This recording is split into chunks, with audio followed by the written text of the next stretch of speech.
તો આજે આપણે મેથીના મુઠિયા બનાવવાના છે. તો એના માટે આપણે બાજરીનો લોટ લીધેલો છે અને રોટલીનો લોટ અને ભાખરીનો લોટ અને આ ચણાનો લોટ છે. આ ધાણા છે અને આ મેથી છે, કોબી છે અને કાંદા, આમાં આદુ, લસણ અને મરચાંની પેસ્ટ બનાવેલી છે. તો આપણે મેથીયા મુઠિયાનો લોટ બાંધીશું. તો આ બાજરીનો લોટ લઈશું, રોટલીનો ઝીણો લોટ લઈશું અને આ ભાખરીનો જાડો લોટ લઈશું અને આ ચણાનો લોટ લઈશું.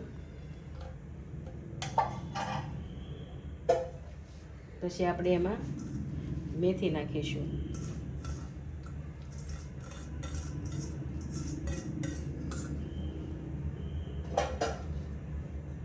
ધાણા નાખીશું,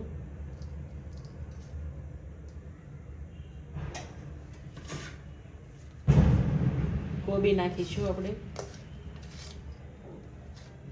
કાંદા, આદુ, લસણ, મરચાંની પેસ્ટ નાખીશું.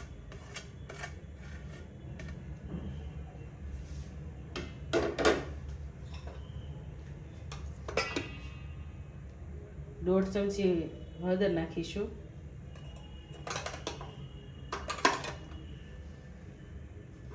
ત્રણ ચમચી જેટલી આપણે લાલ ચટણી નાખીશું, એક ચમચી હિંગ નાખીશું,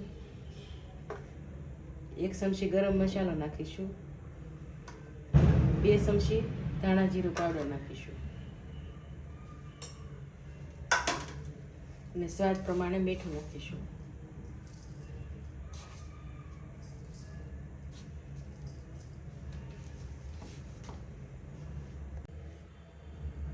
બે 3 ચમચી જેટલા આપણે તલ નાખીશું અને તેલ નાખીશું આપણે 3 પાવડા જેટલું. પછી આપણે બધું મિક્સ કરીને લોટ બાંધી દઈશું.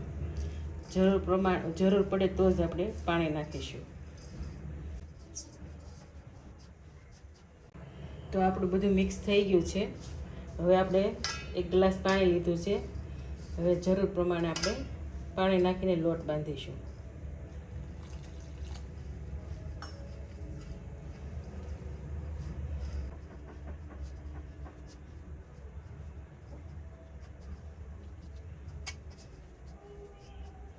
તો આપણો લોટ બંધાઈ ગયો છે અને 1 ગ્લાસ ઉપર પાછા 2 ઘૂંટડા જેટલું પાણી લીધેલું હતું.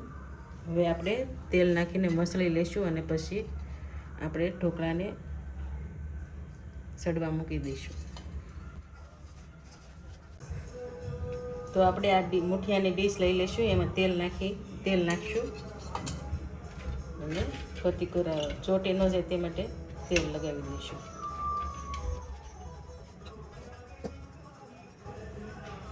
પછી લોટ લઈને મુઠિયા વાળીશું.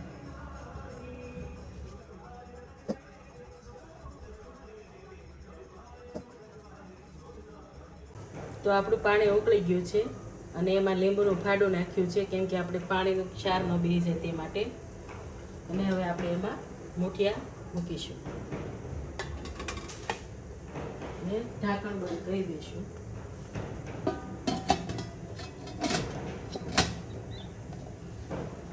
અને ધીમે ગેસે સડવા દઈશું. તો આપણા મુઠિયા ઢોકળા રેડી છે બફાઈને. તો હવે એને વઘાર માટે તેલ મૂકી દીધું છે 3 ચમચા મોટા. હવે એને વઘાર કરીશું.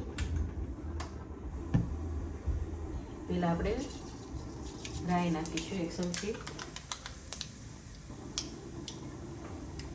1 ચમચી રાઈ ફૂટે એટલે જીરું નાખી દઈશું.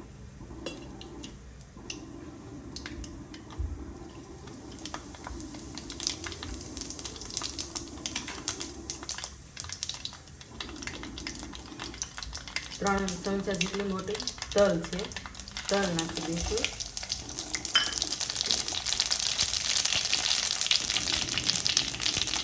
એક ચમચી હિંગ નાખીશું. પછી આપણા મુઠિયા ઢોકળા નાખીશું.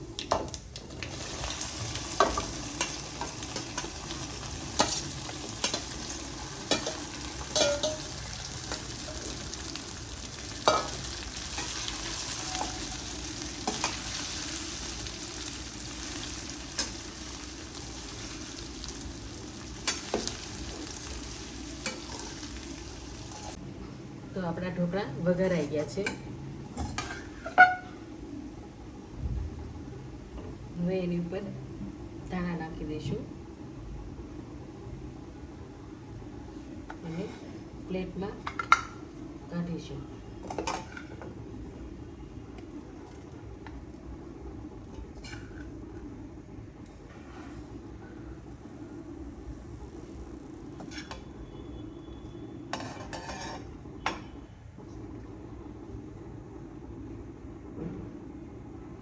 તો તૈયાર છે આપણા મુઠિયા ઢોકળા.